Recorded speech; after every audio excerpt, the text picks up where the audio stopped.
Ladies and gentlemen, have you ever known a place so familiar, so comforting, that the very thought of it holding a dark secret feels like a betrayal?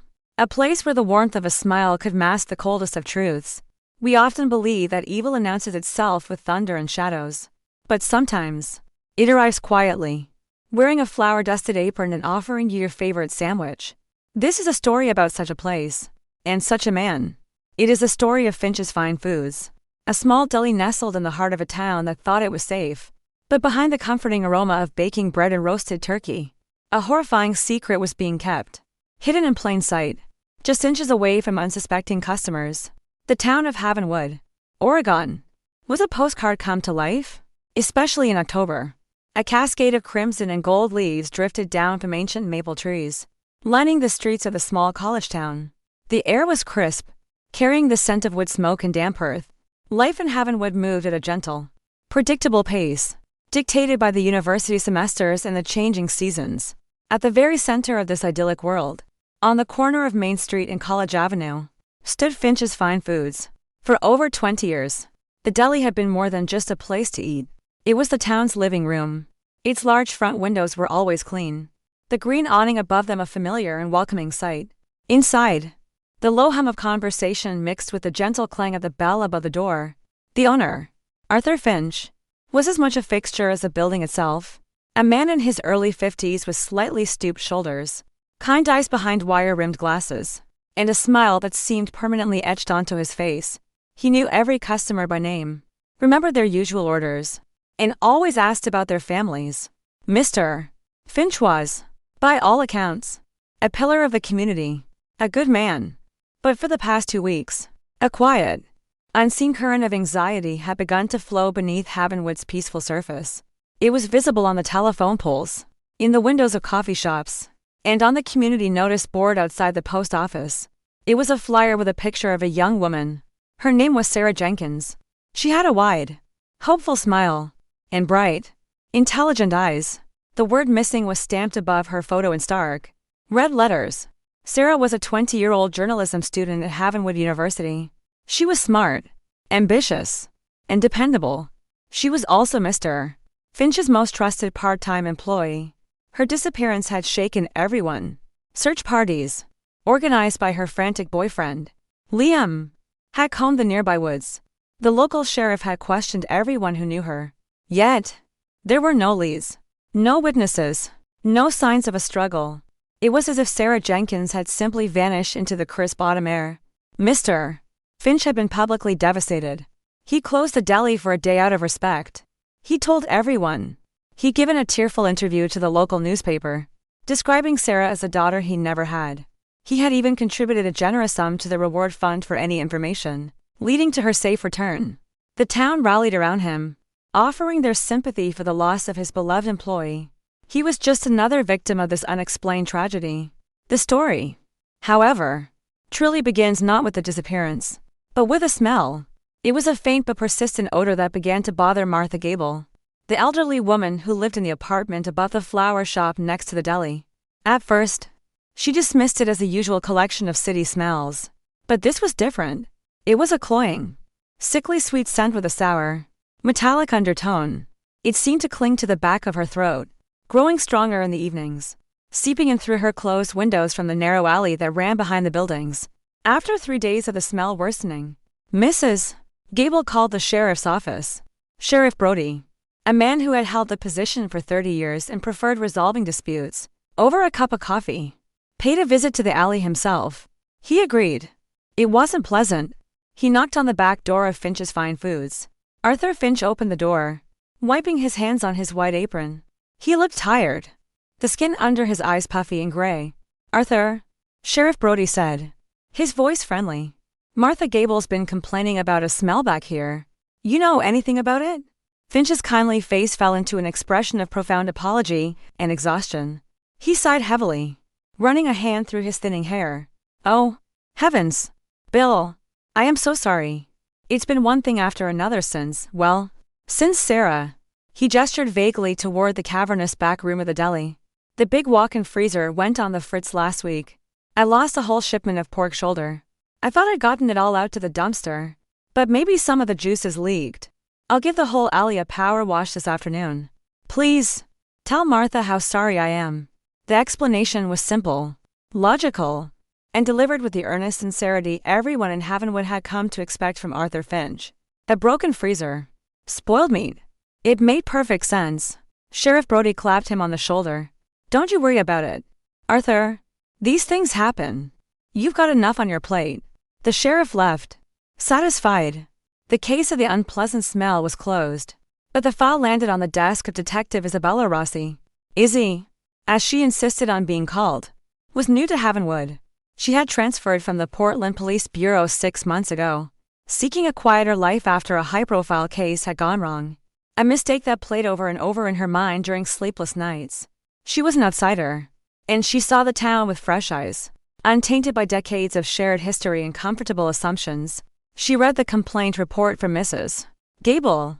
Then she read Sheriff Brody's follow-up note. Subject: Finch explained freezer malfunction. Case closed. Izzy frowned. She pulled up the file on Sarah Jenkins' disappearance. The date of the disappearance was October 5th. The first smell complaint from Mrs. Gable was October 20th. 2 weeks later. It was a small thing, a detail most would overlook. But Izzy Rossi's career had been built on small things. She couldn't shake a feeling of unease. The timing felt wrong. The next morning, she walked down Main Street to Finch's Fine Foods. The bell above the door chimed softly. The place was warm and smelled of fresh coffee and melting cheese. A few students were hunched over laptops and booths. Arthur Finch was behind the counter, slicing pastrami with practiced ease. He looked up and gave her the same warm, tired smile he gave everyone. Good morning, Detective, he said, his voice soft. What can I get for you? The Reuben is especially good today. Just coffee. Thank you, Mr. Finch, Izzy said, her eyes scanning the deli. It was immaculately clean. Not a single surface was out of place. I was hoping to ask you a few more questions about Sarah Jenkins. Finch's smile faltered, replaced by a look of carefully practiced sadness. Of course. Anything to help. I still can't believe it. Such a bright girl.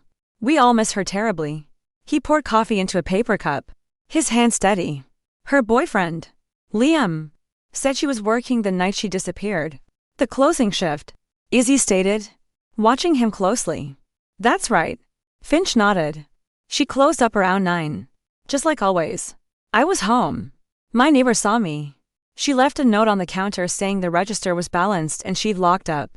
Everything was perfectly normal. He recited the facts perfectly. A story he had clearly told many times. But Izzy noticed something. A slight twitch in his left eye. A way his knuckles whitened as he gripped the coffee pot. He was performing grief. But underneath it, she sensed a tightly coiled tension. It was a look she had seen before, in the faces of men who were hiding something.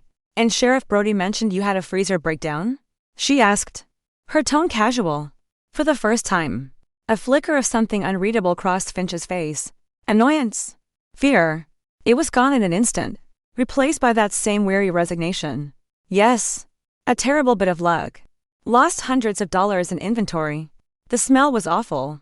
I'm still trying to air the place out. He gestured toward the back of the kitchen. A heavy metal door led to what she presumed was a storage area, and the walk-in freezers. For a brief moment, Izzy's gaze locked onto that door. An inexplicable chill ran down her spine. A cold that had nothing to do with the autumn air outside. This was not just a story about a broken freezer or a missing girl. It was the beginning of a journey into the heart of a deception, so profound it would tear a town apart. This was a story about the monster who knew everyone's name. Stay with us as we uncover the terrible truth hidden behind the closed door of Finch's Fine Foods, and reveal what really happened to Sarah Jenkins.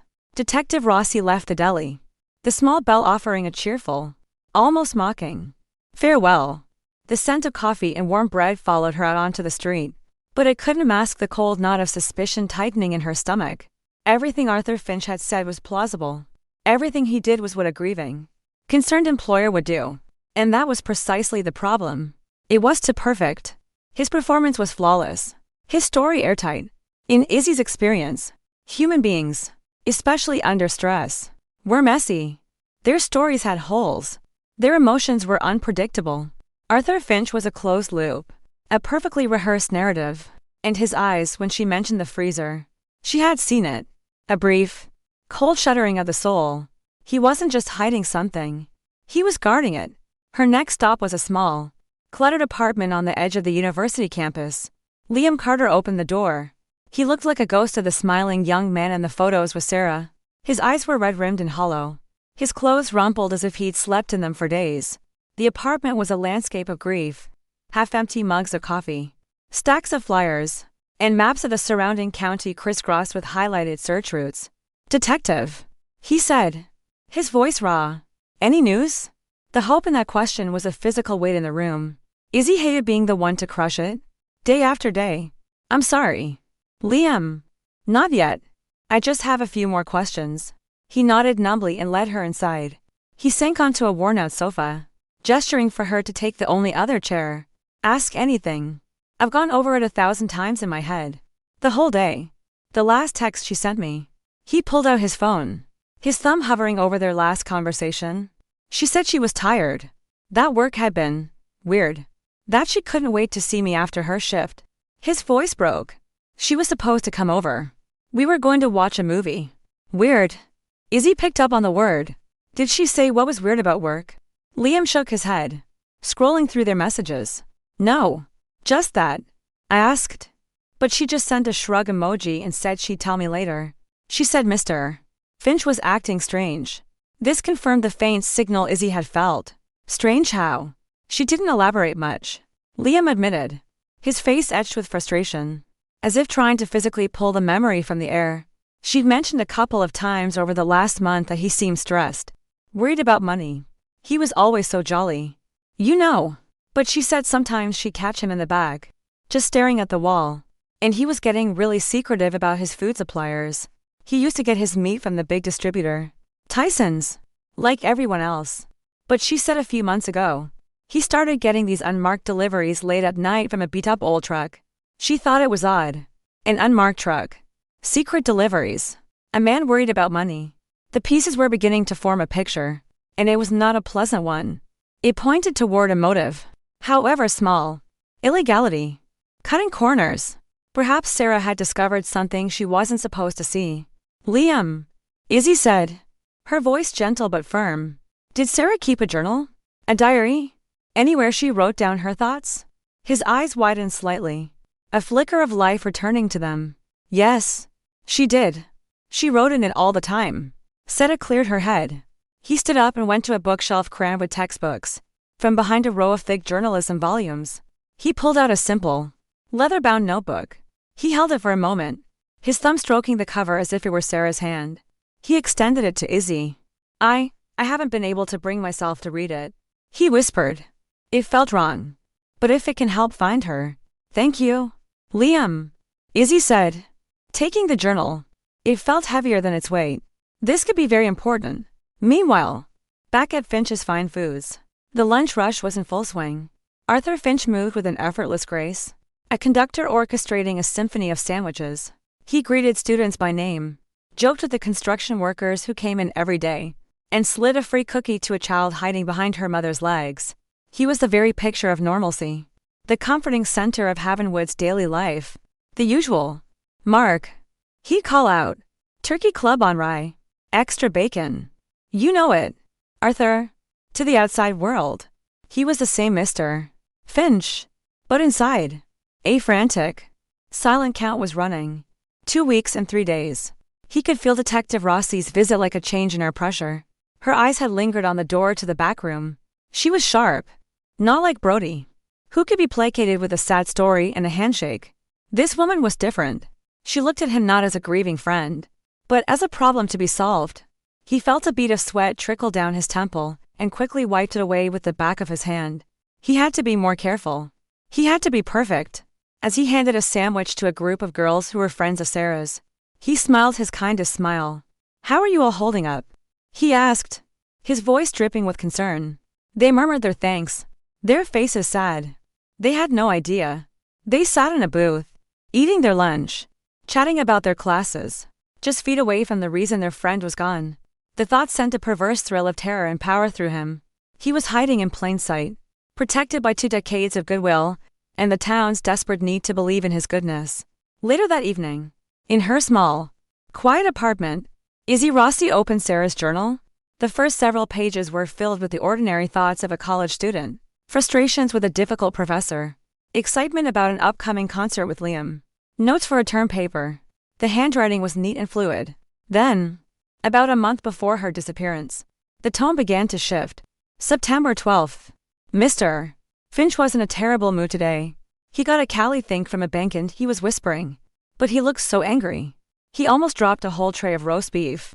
When he saw me looking, he forced a smile, but it didn't reach his eyes. Something's wrong. September 20th. The weird meat delivery came again tonight. This old, rusted out pickup truck with no logo. Two guys unloaded boxes into the back freezer. Mr. Finch made me stay out front. He was really adamant about it. I asked him what was in the boxes, and he just said it was a specialty supplier. It feels shady. Izzy's breath caught. This was it. This was the secret. She flipped forward, her heart pounding a little faster. The last entry was dated October 5th, the day she vanished. October 5th. I know what's going on. I feel so stupid for not seeing it sooner.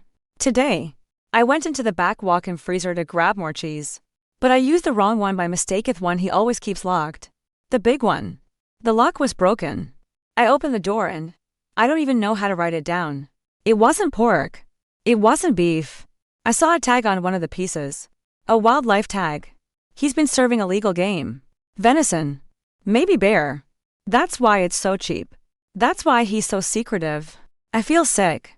I have to talk to him. I can't be a part of this. I'll wait until after we close tonight. I have to do the right thing. Izzy closed the journal. The leather cool against her skin. The last sentence hung in the silent room. I have to do the right thing. The broken freezer wasn't a cover for spoiled pork. It was a cover for a crime scene. The foul smell Mrs. Gable had reported wasn't from rotting meat, but from the desperate, clumsy attempt to dispose of something far more horrific. Arthur Finch's story was not just a lie. It was a carefully constructed wall built to hide an unimaginable truth. This was no longer just a missing persons case. It was a murder investigation. And the prime suspect was the kindest, most beloved man in Havenwood.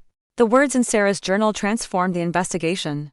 The quiet anxiety that had settled over Havenwood was about to be replaced by a chilling, focused hunt for Detective Izzy Rossi. The case was no longer a shapeless fog of maybes and what-ifs. It now had a face, a place, and a motive. The face was Arthur Finch's. The place was the cold, hidden corners of his deli. And the motive, she suspected, was the desperate panic of a man whose dirty little secret was about to be exposed. But suspicion, no matter how strong, was not proof.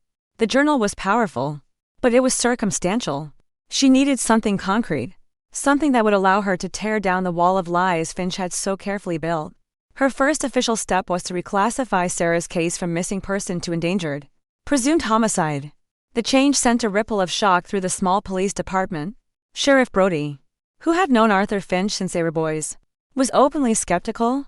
Homicide. Izzy, he said, leaning against the doorframe of her small office. Based on what? A kid's diary in a broken freezer? Arthur is a good man. He's grieving. He's a liar. Bill. Izzy countered, her tone level but unyielding. She refused to be intimidated by the ingrained, small-town loyalty. He lied about the freezer. He's in financial trouble.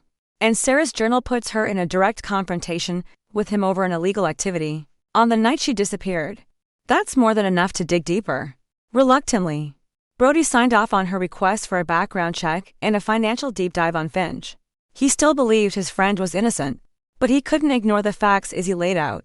He was a man caught between his duty and his heart, and the conflict was plain on his face. Izzy's next conversation was a second, more pointed visit to Finch's Fine Foods.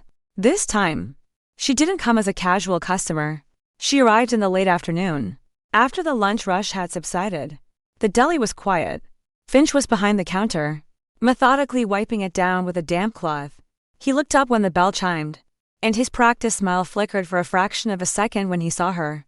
The tension was back, a low hum beneath the surface. Detective Rossi, he said, his voice a little strained. Back so soon? Did you forget to order a side of pickles? He attempted a joke, but it fell flat in the empty room. I'm not here for pickles. Mr. Finch, Izzy said, stopping a few feet from the counter. I want to talk about your suppliers. Finch's hand stopped moving. He placed the cloth down with deliberate slowness. My suppliers? They're the best. I pride myself on quality. I'm sure you do, Izzy said, her gaze steady. Sarah mentioned in her journal that you'd recently started using a new specialty supplier, one that delivered late at night in an unmarked truck. Who are they? The color drained from Finch's face. He looked, for a moment, like a cornered animal. His mind raced, searching for a plausible lie. That's a private arrangement. A local farmer. He gives me a good deal on organic produce. It's nothing. Really. A farmer who delivers venison with wildlife tags still attached. Izzy asked, the question landing like a physical blow. Finch recoiled. He opened his mouth, then closed it. The friendly shopkeeper persona was cracking, revealing the raw panic beneath. I don't know what you're talking about. That girl had an active imagination. Did she? Izzy pressed, taking a step closer. Did she imagine your financial troubles? 2. The calls from the bank. The foreclosure notices on this building. The mention of his finances struck a nerve. Finch's face hardened, a flash of genuine anger replacing the fear. My private business is my own. You have no right. I have every right when a young woman who worked for you goes missing after discovering your crimes. Izzy cut in, her voice sharp as glass. Let me be clear. Mr. Finch, I know you were running an illegal poaching operation out of this deli. I know Sarah found out, and I believe you silenced her. So I'm going to ask you one more time. Where is Sarah Jenkins? For a long moment, there was only the sound of the humming refrigerator case. Arthur Finch stared at her, his kindly eyes now cold and hard. The mask had slipped entirely. He was no longer the town's beloved sandwich maker. He was a suspect, and he knew it. He straightened up, his shoulders squared. Detective, he said, his voice dangerously calm. I think you should leave my establishment. Unless you have a warrant. This conversation is over. He had called her bluff. She didn't have a warrant. Not yet. She had a strong theory, but no physical evidence. She held his gaze for another second before turning and walking out. The bell chimed her exit, the sound now feeling ominous. The battle lines had been drawn. Meanwhile, Liam Carter was sinking deeper into his own private hell. The police's official change in the case status had shattered his last sliver of hope. That Sarah might just be lost. That she might walk back through the door at any moment. He was consumed by a toxic mix of grief and rage. He reread Sarah's final journal entry 100 times. I have to talk to him. The words were a death sentence, and Liam knew who had signed it. He couldn't sit still anymore. He couldn't trust the slow, methodical pace of the police investigation. He needed to do something. Fueled by coffee and a desperate need for answers, he started his own investigation. He began spending his afternoons parked in his car across the street from the deli, watching. He watched Finch serve customers, smile, and wipe down counters. The sheer, breathtaking normalcy of it made Liam's blood run cold. How could a man who had murdered the love of his life just go on making sandwiches? One night, his vigil paid off. Long after the deli had closed and the lights on Main Street had dimmed, Liam saw movement. The back door of the deli creaked open. Arthur Finch, shrouded in the darkness of the alley, dragged to heavy, black trash bags toward the large dumpster. It wasn't ordinary action, but it was the way he did it that caught Liam's attention. Finch moved furtively, constantly glancing over his shoulder, his movements jerky and paranoid. Liam's heart hammered against his ribs. What was in those bags? He waited until Finch had gone back inside and the alley was quiet again. Then, his hands trembling, he got out of his car and crept into the alley. The air was cold, and the stench that Mrs. Gable had complained about still lingered. A faint, foul perfume of decay. He reached the dumpster and slowly, cautiously, lifted the heavy lid. The bags Finch had thrown in were on top. He reached in, his fingers closing around the thin plastic.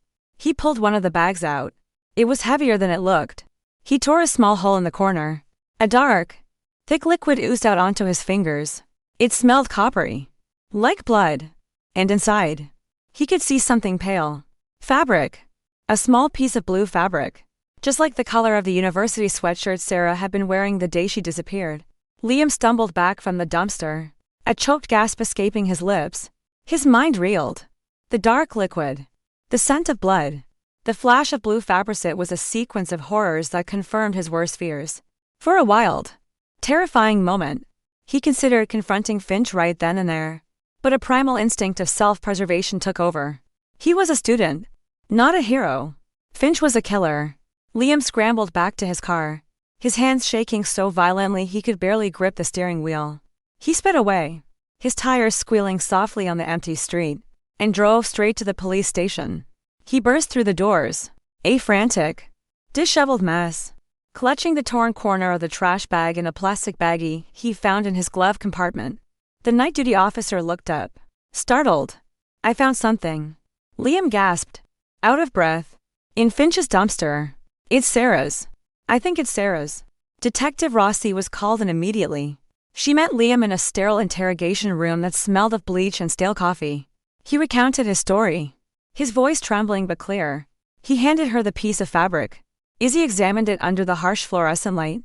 It was a small scrap of fleece, a common shade of university blue. On its own, it was nothing. But combined with the journal, the financial records, and Finch's suspicious behavior, it was another brick in the wall of evidence she was building. "You did the right thing coming to me, Liam," Izzy said, her voice calm and reassuring, trying to ground the spiraling young man. "But I need you to promise me something. Do not go near him again. Do not follow him. Let me handle this. You're a witness now, and you need to stay safe." Liam nodded, the adrenaline finally starting to fade, leaving him exhausted and empty. He had done all he could. Now, he had to trust her. The evidence from the dumpster, while compelling to Izzy, was still frustratingly thin. The forensics lab confirmed the liquid was blood, but the sample was too degraded and contaminated to yield a definitive DNA match. The fabric was just that fabric, without more. She still couldn't get the warrant she desperately needed. She felt like she was in a race against time. Finch knew she was onto him. He was a cornered man, and cornered men do unpredictable things. He could destroy evidence. He could run. Her investigation into his past, however, began to yield disturbing results. Arthur Finch was not the simple, small-town man he appeared to be. 25 years ago, before moving to Havenwood, he had lived in a rural community in southern Oregon. There, he had been charged with aggravated assault. The victim was his business partner in a butcher shop. The report stated that during a heated argument over finances, Finch had attacked the man, breaking his jaw. The charges were eventually dropped when the partner, after receiving a quiet settlement, refused to testify. Finch had sold his share of the business, moved to Havenwood, and reinvented himself as a kindly deli owner. This discovery was crucial. It proved that underneath the gentle exterior, Arthur Finch was a man capable of violence when faced with financial ruin. It was a pattern. History was repeating itself. Only this time, the stakes were infinitely higher. Izzy decided to leverage this newfound information. She needed to rattle Finch's cage, to push him into making a mistake. She requested that Sheriff Brody bring him in for another voluntary interview. Brody, now armed with the assault charge from Finch's past and Liam's terrifying discovery, could no longer deny the dark possibility. His face was grim as he agreed. Arthur Finch sat across from Izzy in the same sterile interrogation room, where Liam had been just hours before. He had tried to regain his composure, once again donning the mask of a wrongly accused, bewildered victim. "I don't understand why I'm here again, Detective," he said, his voice a carefully controlled plea. "I've told you everything I know." "Have you?" Izzy replied, leaning forward, her voice low. "You didn't tell me about what happened in Klamath County. You didn't tell me about your old business partner, Mr. Gable, the one whose jaw you broke when he discovered you were embezzling from the butcher shop." Finch froze. The name from his past was a specter, a ghost she had summoned into the room. For a full 10 seconds, he said nothing. The silence was heavy with guilt. Those charges were dropped. He finally managed to say, his voice barely a whisper, "They were." Izzy acknowledged. "But a pattern of behavior is a powerful thing. Arthur, you have a history of reacting violently when you're about to be exposed for financial crimes. And Sarah, according to her journal, was about to expose you. What happened when she confronted you? Arthur, did she threaten to go to the police? Did you lose your temper, just like you did all those years ago?" She was probing, guessing, using the fragments she had to construct the most likely narrative. She watched as her words hit him. His Adam's apple bobbed. His hands, resting on the table, began to tremble. I loved that girl. He stammered, his eyes welling up with tears. But this time, they didn't look genuine. They were the tears of a man mourning not his victim, but his own impending doom. I would never hurt her. Then where is she? Arthur? Izzy's voice was relentless. If you didn't hurt her, where is she? He had no answer. He just shook his head, repeating the same phrase over and over like a mantra. I don't know. I don't know. Izzy knew he was lying, but she had pushed him as far as she could without an arrest. He was released, pending further investigation. But she had accomplished her goal. She had rattled him. She had let him know that the walls were closing in, that his past was no longer buried, and that his carefully crafted world was about to shatter. When Arthur Finch walked out of the police station into the cold night air, he was no longer the confident man who had defied a detective in his own shop. He was terrified. He walked quickly, looking over his shoulder, seeing shadows in every doorway. Izzy's words echoed in his head, a pattern of behavior. She knew. She didn't have the proof yet, but she knew. He got back to the deli and locked the door behind him, his breath coming in ragged gasps. He flicked on the dim kitchen lights, the familiar stainless steel counters and slicers, once a source of pride, now seemed like part of a cage he had built for himself. His gaze drifted to the heavy, insulated door at the back of the kitchen, the door to the basement. Behind it, preserved in the cold and the dark, lay the ultimate proof of his guilt, the source of the faint, sweet, chemical smell that never quite went away, no matter how much bleach he used. He had to do something. He couldn't let her find it. He couldn't let her find Sarah. The panic that had seized him that night, the night Sarah had looked at him with horrified, pitying eyes, was returning. It was a cold, suffocating wave, and it was demanding action. A desperate, final action. The interrogation, while failing to produce a confession, had succeeded in its true purpose. It had pushed Arthur Finch to the edge. Izzy Rossi knew that a suspect under that much pressure would either break or make a move. Finch hadn't broken in the interview room, so she was betting he would make a move now. He would try to destroy the evidence he thought was still hidden. He would lead her right to Sarah. That night, Izzy didn't go home. She sat in her unmarked car, parked down the street from Finch's Fine Foods, the cold seeping into the vehicle as the hours ticked by. It was a classic, old-fashioned stakeout, fueled by lukewarm coffee from a thermos and a gut feeling she couldn't ignore. She had a uniformed officer in a patrol car stationed at the end of the alley, just out of sight. They were waiting. 4 hours. Nothing happened. The lights inside the deli remained off. The street was silent, wrapped in the deep stillness of a small town after midnight. Izzy began to wonder if she had miscalculated. Maybe Finch had simply gone home, crawled into bed, and decided to brazen it out. Maybe he was smarter, more disciplined than she thought.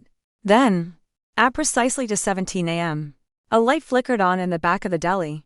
A dim, single bulb, casting long, distorted shadows visible through the back window. Izzy sat up, instantly alert. She keyed her radio. Patrol unit. We have activity. Maintain position. Do not engage unless he leaves the premises. Through a pair of binoculars, she watched the silhouette of Arthur Finch move back and forth in the kitchen. He was agitated, pacing like a caged animal. He disappeared from view, then reappeared, dragging something heavy. It was a large, plastic tub filled with what looked like cleaning supplies, bleach, industrial-strength solvents, brushes. Then, he moved toward the one part of the deli that had remained a mystery, a heavy, bolted door that, according to the building's blueprints, led to a small basement. Finch had always claimed it was just an old, unusable cellar, flooded and filled with junk. It was the one place he had never mentioned, the one place no one had thought to look. He unlatched the heavy bolts and pulled the door open, revealing a set of steep, wooden stairs descending into blackness. He disappeared down them. This is it, Izzy whispered to herself. She radioed the officer. He's going into the basement. We're going in. Within moments, her car and the patrol unit converged silently at the mouth of the alley.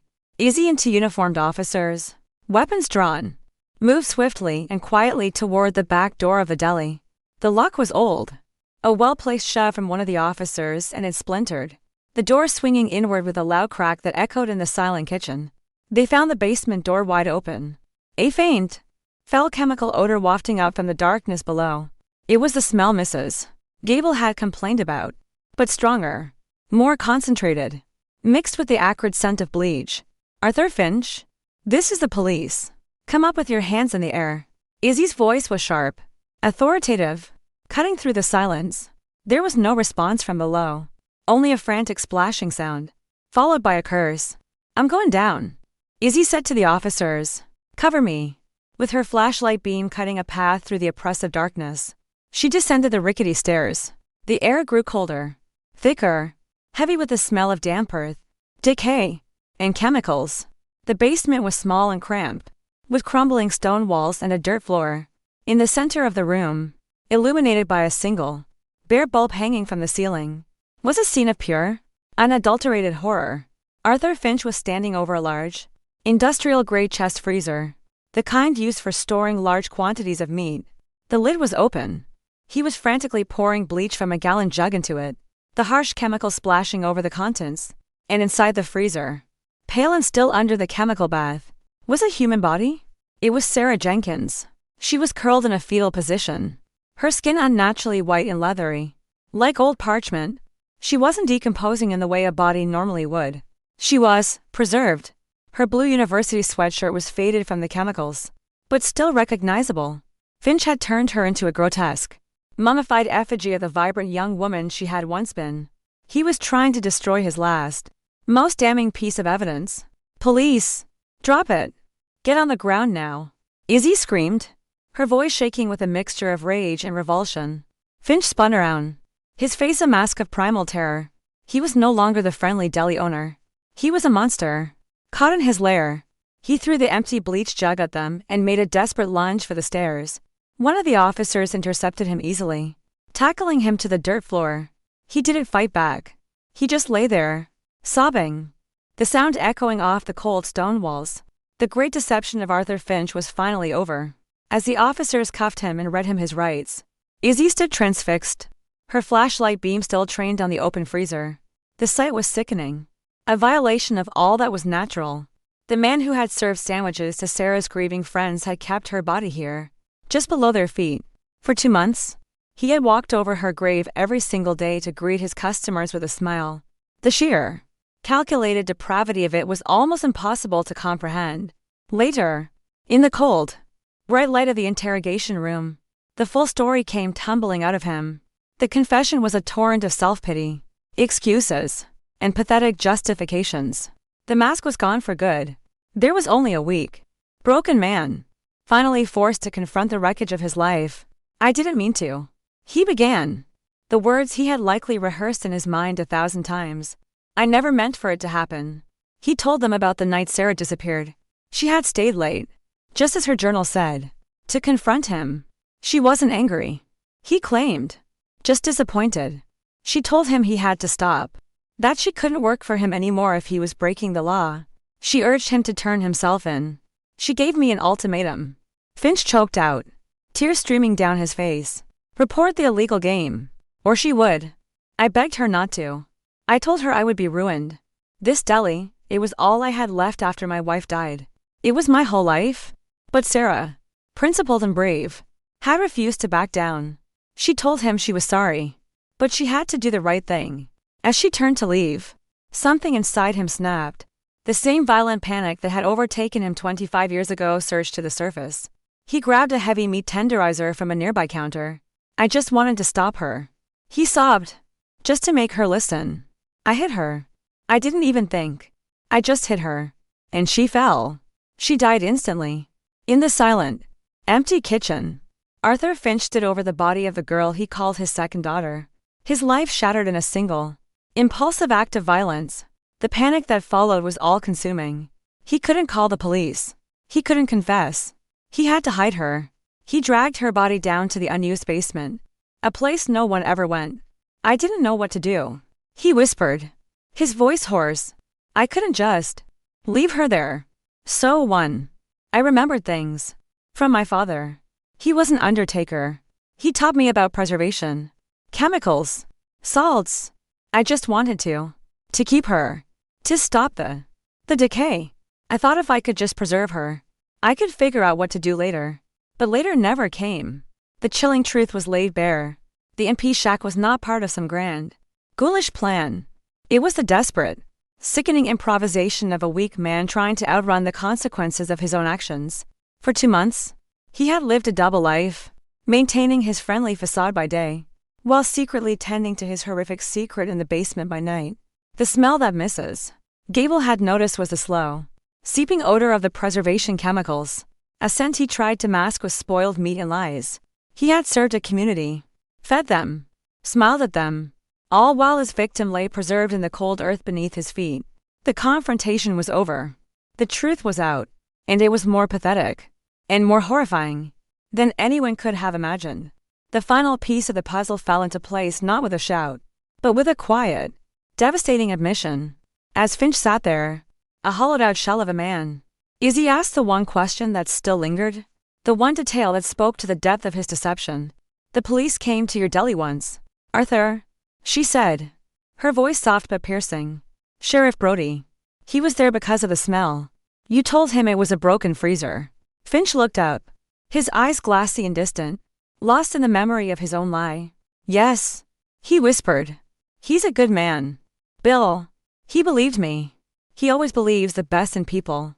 And while you were talking to him," Izzy continued, pressing the point home, "while you were standing there, looking him in the eye and lying to him, where was Sarah?" A fresh wave of shuddering sobs racked Finch's body.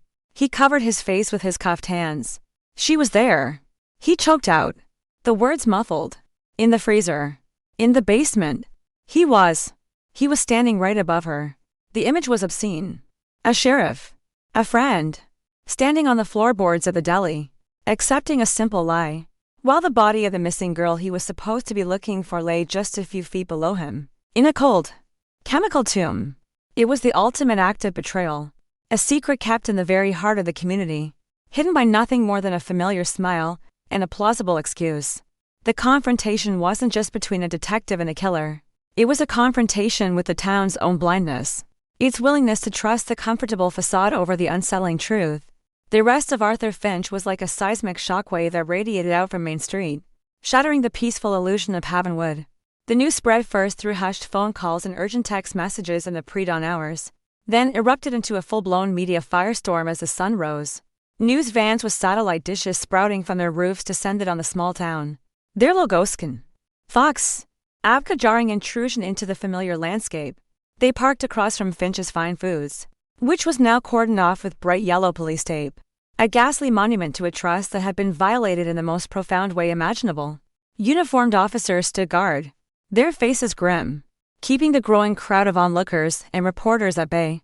The townspeople gathered in small, stunned clusters, their faces a mixture of disbelief, horror, and a strange, sickening guilt. These were the people who had eaten his sandwiches, who had shared jokes with him over the counter, who had praised his generosity. They stared at the green awning of the deli, a symbol that had once meant warmth and community, now tainted forever. "I was in there yesterday," one woman whispered to her friend, her hand covering her mouth. "I bought a turkey on rye. He asked me how my son's soccer game went." The mundane details were what made it so unbearable. The small kindnesses, the remembered orders, the daily pleasantries. All of it had been a lie, a meticulously maintained performance. Every person in that crowd was replaying their recent interactions with Finch, searching for a sign, a clue, anything they might have missed. But there was nothing. He had been one of them. Or so they had thought. For Detective Izzy Rossi, the hours that followed the confession were a blur of methodical police work. She supervised the forensic team as they painstakingly documented the crime scene in the basement. She made the 2 most difficult phone calls of her career. The first was to Sarah's parents, a retired couple living in California. Their initial, hopeful questions about a breakthrough in the case quickly dissolved into guttural sobs of raw, animal grief that cut through the phone line and lodged themselves permanently in Izzy's memory. The second call was to Liam Carter. He arrived at the station within minutes, his face pale and drawn. Izzy met him in a small, private office, away from the chaos of the main squad room. She didn't soften the blow. She told him the truth, simply and directly. She told him they had found Sarah. She told him that Finch had confessed. Liam didn't cry. Not at first. He just sat there, motionless, his gaze fixed on a point on the far wall. The news was too monstrous to be processed all at once. It was as if his mind refused to accept it. He had known Finch was guilty. had felt it in his bones.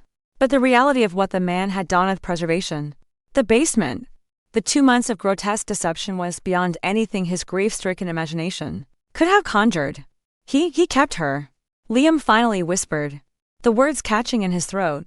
All this time? While we were searching? While we were putting up flyers on his windows? Izzy could only nod, her own heart aching for him. Yes. Liam. I'm so sorry. That was when he broke. The numbness shattered. And a deep, ragged sob tore through him. It was the sound of a future being ripped away. Of a love story ending in the most brutal, unthinkable way. Izzy sat with him in the silence that followed. A silent witness to a pain she could not heal, but could at least share. The case was closed. But the real aftermath, the human cost, was only just beginning to unfold. The monster had been caught, but the ghost he created would haunt the town of Havenwood for a very long time. In the immediate aftermath of the confession, a strange, heavy silence fell over Havenwood, a communal state of shock. The yellow police tape around Finch's Fine Foods became a stark, physical boundary between the town's innocent past and its horrifying new reality. The Deli, once the heart of the community, was now wound. People would walk on the opposite side of the street to avoid it, their gazes averted as if the building itself radiated a palpable evil. For the first time, residents of the small, safe town began locking their doors during the day. The comfortable trust that had bound them together had been irrevocably broken. Sheriff Brody took the news the hardest. The revelation that his old friend, Arthur, was not just a killer but a master of deceit, and that he himself had stood unknowingly at the precipice of that horror, left him visibly shaken. He looked older. His shoulders slumped under the weight of his own misjudgment. He sequestered himself in his office, rereading the preliminary report over and over, his coffee growing cold on his desk. He had failed. He had looked a monster in the eye and seen only a friend. The thought was a poison, seeping into the foundations of his 30-year career. Izzy found him there late in the afternoon, staring out the window at the media circus on Main Street. It wasn't your fault, Bill, she said softly, leaning against the doorframe. He didn't turn around. Wasn't it? He said, his voice thick with self-recrimination. He was my friend. I vouched for him. I told you he was a good man. I stood in that deli, 6 feet above that poor girl's body, and I told him not to worry. I told him he had enough on his plate. He finally turned to face her, his eyes filled with a profound weariness. How do you ever trust your own judgment again after something like this? Izzy didn't have an easy answer. She had faced her own crisis of confidence in Portland, a mistake that had led her to Havenwood in the first place. You don't. Not completely, she admitted. You just learn to trust the evidence more. You learn to listen to that little voice in the back of your head, even when it's telling you something you don't want to hear. Her words offered little comfort, but they were the truth. For Sheriff Brody, the healing process would be a long and difficult one. The town he had sworn to protect had been violated from within, and the guilt of his blindness would be a scar he would carry forever. The university community was also reeling. Sarah Jenkins had been one of their own. A candlelight vigil was hastily organized on the main campus quad.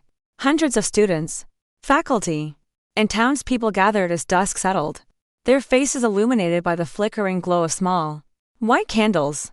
They stood in silence, a sea of grieving faces. The university president gave a short, somber speech. Sarah's journalism professor spoke of her talent and her fierce commitment to the truth, a tribute that was now unbearably poignant.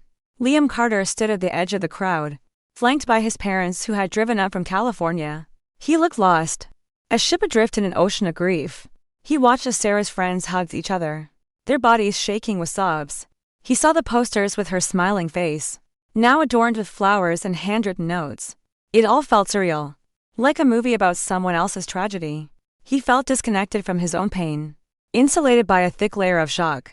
After the vigil, Izzy found him sitting alone on a bench, long after the crowd had dispersed. The quad was littered with extinguished candles, small, waxy reminders of the collective sorrow. Are you doing okay?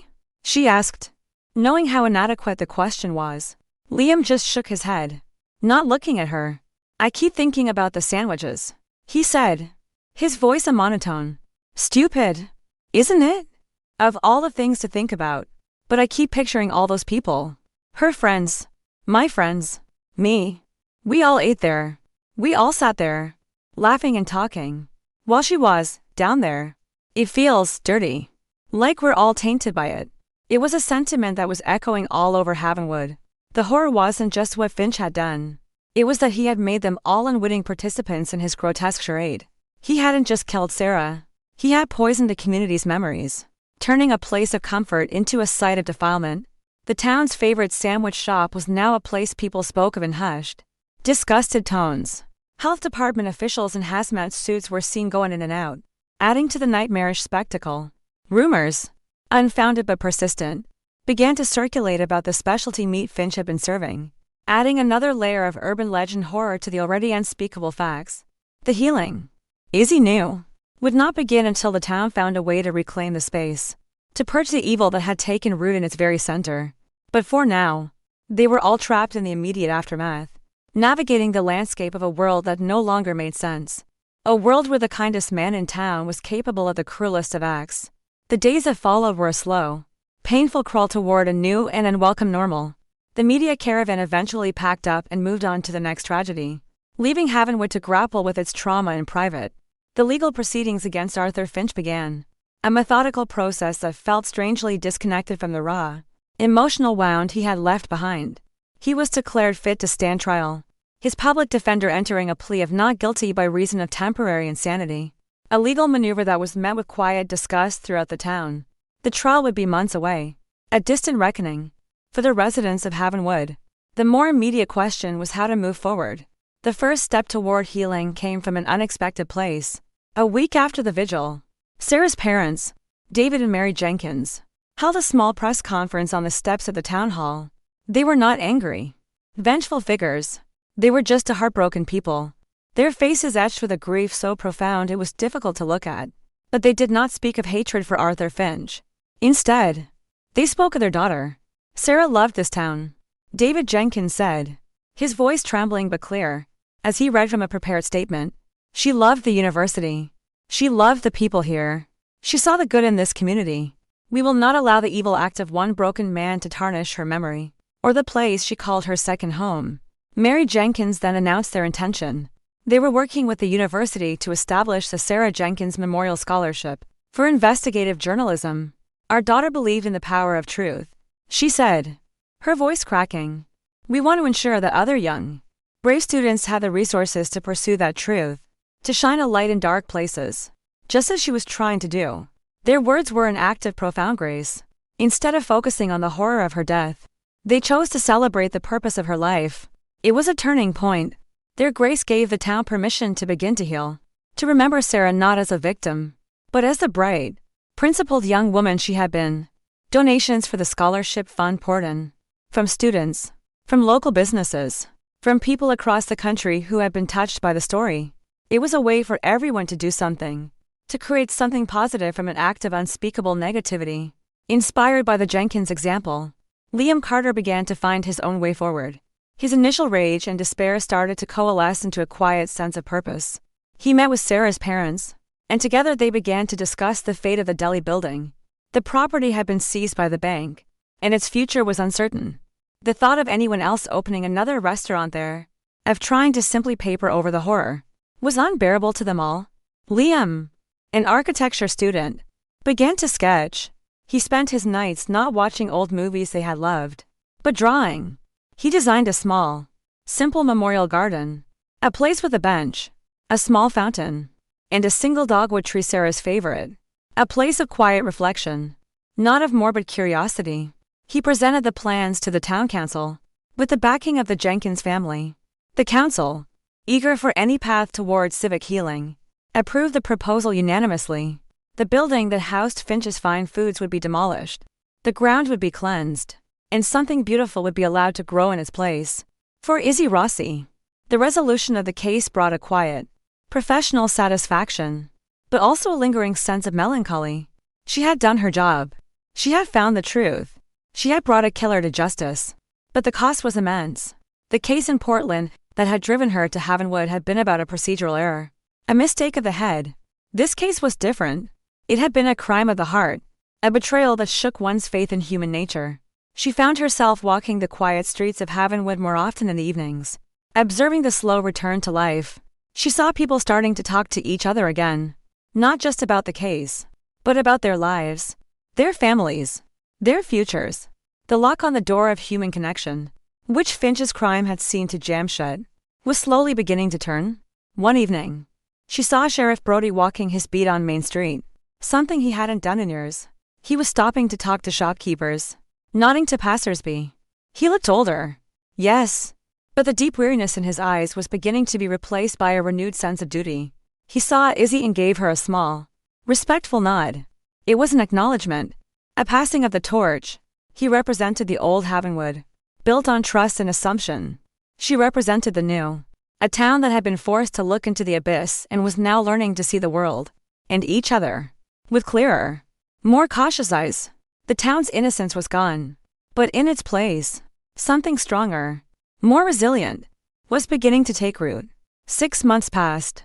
The harsh Oregon winter gave way to a gentle spring, and with the changing of the seasons, a palpable sense of transformation settled over Havenwood. The trial of Arthur Finch had concluded. The defense's plea of temporary insanity was swiftly rejected by the jury. Faced with the overwhelming forensic evidence and his own detailed confession, Finch was found guilty of first-degree murder. The judge, calling his actions a profound and monstrous betrayal of human trust, sentenced him to life in prison without the possibility of parole. There would be no escape, no second chance. He would grow old and die in a concrete cell, a world away from the warm, sunlit Deli where he had played the part of a good man for so long. The verdict was a legal full stop, a formal closing of the darkest chapter in Havenwood's history. For many, the real closure came on a bright, breezy Saturday in May. The lot where Finch's fine foods had once stood was now unrecognizable. The building had been demolished, the ground excavated and filled with fresh soil, as if to physically purge the land of its tainted memories. In its place now stood the Sarah Jenkins Memorial Garden. It was exactly as Liam had designed it, simple, peaceful, and full of life. A young dogwood tree, covered in delicate white blossoms, stood at its center. A small, circular stone fountain gurgled softly. It sounded a gentle counterpoint to the distant hum of traffic on Main Street. A single, polished granite bench sat under the tree. The entire town seemed to turn out for the dedication ceremony. There were no news campers this time, no morbid onlookers. This was a private moment for a community that had weathered a storm together. Sarah's parents were there, as was Liam. They stood together, a quiet, resilient family forged in tragedy. Sheriff Brody, in his full-dress uniform, stood near the back, a silent guardian. The university president spoke, followed by the mayor. They talked about resilience, community, and the enduring power of light over darkness. But the most powerful words came from Liam. He didn't speak from a script. He spoke from the heart, his voice steady and clear, his gaze fixed on the small, blossoming tree. Sarah believed in finding the story. He said, not just the headlines, but the real story. The story of people, of a community. For a while, the story of this place was one of horror and deceit. But that wasn't the real story. It was an interruption. The real story of Havenwood is this, he said, gesturing to the crowd, to the garden, to the sun filtering through the leaves. It's the story of people coming together to support each other, to heal, and to create something beautiful out of something ugly. This garden isn't just about remembering how Sarah died. It's about celebrating how she lived with courage, with a love for the truth, and with a belief in the fundamental goodness of people. That is her real story, and it's our story now. When he finished, there was a moment of profound silence, followed by gentle, heartfelt applause. Afterwards, people didn't disperse right away. They lingered. They walked through the small garden, touching the leaves of the new plants. They sat on the bench. They spoke to one another in quiet, hopeful tones. They were reclaiming the space, not just physically, but emotionally. They were overwriting a memory of horror with a new one of peace. Detective Izzy Rossi watched from a distance, leaning against the wall of the building across the street. She had not expected to feel so moved. She had come to Havenwood seeking escape and quiet, a place where she could forget the failures of the past. Instead, she had been pulled into the town's darkest moment. But in doing so, she had found something she hadn't realized she was looking for, a purpose. She had not only solved a crime, she had helped a community navigate its grief. She had provided the answers, however horrific, that were necessary for healing to begin. The case in Portland no longer felt like a defining failure. It was just a chapter in a longer story. She had made a mistake, but she had learned from it. She had learned to trust her instincts, to look past the obvious, and to see the subtle cracks in a perfect facade. She had found justice for Sarah Jenkins, and in doing so, she had, in a way, found a kind of redemption for herself. She looked at the small garden, a symbol of life persisting in the face of death, and felt a sense of peace settle over her. She was no longer an outsider. She was a part of Havenwood's story now. 2 months later, as autumn once again painted Havenwood in shades of crimson and gold, a sense of quiet normalcy had returned. The rhythms of the college town were back in place. Students hurried to class, their backpacks slung over their shoulders. The scent of wood smoke and crisp leaves once again filled the air. The story of Arthur Finch had begun to recede from daily conversation, becoming a part of the town's Historia somber. Cautionary tale whispered to incoming freshmen. A ghost story with a real-life monster. The Sarah Jenkins Memorial Garden had become a cherished part of the town square. It was never empty. Students would sit on the bench to study. Young couples would meet there for dates, and older residents would pause during their morning walks to listen to the fountain. It was a place of life, a testament to the community's resilience. The dogwood tree had grown, its branches reaching toward the sky, a living symbol of hope. Liam Carter had found his path. He had accepted the first Sarah Jenkins Memorial Scholarship and had changed his major from architecture to investigative journalism. He felt it was the best way to honor her legacy, not by building structures of wood and stone, but by building stories out of truth. His grief had not disappeared, but it had transformed. It was no longer a crushing weight, but a quiet, motivating force that gave his life a new and profound sense of direction. He was living for two now, and he was determined to make both lives count. One cool October afternoon, almost a year to the day since the investigation began, Detective Izzy Rossi walked through the garden. She had officially accepted the position of chief of police, as Sheriff Brody had announced his retirement. He had left with his dignity restored, having faced his own fallibility with a quiet grace that earned him back the respect he thought he had lost. Havenwood was in capable hands now, and he could finally rest. Izzy watched as a young couple sat on the granite bench, their heads close together, whispering. They were laughing. The sound was light and easy, a sound that had been absent from this particular corner of Main Street for a very long time. It was a sound of life moving on. She felt a sense of ownership, of fierce protectiveness for this town and its hard-won peace. She had come here to hide, but she had ended up finding a home. Just then, she saw Liam Carter walking toward the garden. He was alone. A year had changed him. The hollowed-out look of grief was gone, replaced by a quiet confidence. He carried a single white daisy in his hand. He gave Izzy a small, warm smile of acknowledgement as he passed. A smile between two people who had shared a journey through hell and had come out the other side. He walked to the center of the garden and stopped in front of the bench. He gently ran his fingers over the simple inscription carved into the backrest. It read, "Sarah Jenkins, shine a light in dark places." He placed a daisy in the center of the bench. A simple, perfect offering. He didn't cry. He just stood there for a long moment, his head bowed, not in sorrow, but in silent conversation. A moment of love and remembrance. Then he looked up at the dogwood tree, its leaves now turning a brilliant shade of red, and a genuine, peaceful smile touched his lips. He turned and walked away, his shoulders straight, a young man with a future, carrying the past not as a burden, but as a compass. The image hung in the crisp autumn air, a single flower on an empty bench, a symbol of a love that endured beyond horror, and a town that had chosen to plant a garden where a monster once lived. Narrator. And so, the seasons turn in Havenwood. Life goes on, as it always does. The story of Arthur Finch, the friendly deli owner, has now closed, but it leaves behind an unsettling echo, a profound lesson about the nature of evil and the fragility of the world we think we know. It teaches us that evil does not always come announced, with a menacing scowl and a sinister laugh. Sometimes, it wears a familiar, comforting face. It hides behind a flower-dusted apron, a kind word, a remembered coffee order. It builds its lair not in a haunted castle on a hill, but on the corner of Main Street, a place of warmth and community. The greatest horror of the story is not just the act of murder, but the profound, sustained betrayal of trust that made it possible. So, we must learn to look a little closer, to listen to the quiet whispers of our own intuition. That small, insistent voice that tells us when something is not quite right, even when the world is smiling and telling us everything is fine. We must be willing to question the comfortable facades. Because what happened in Havenwood can happen anywhere. Because sometimes, the most terrifying monsters are not the ones who hide in the shadows, but the ones who stand in the light, know our names, and ask us what we'd like on our sandwich. If this story of a trust betrayed and the community's resilience has touched you, please take a moment to subscribe to our channel for more true stories that explore the depths of the human condition. Share this video to remind others to always be vigilant, and leave your thoughts in the comments below. Thank you for watching.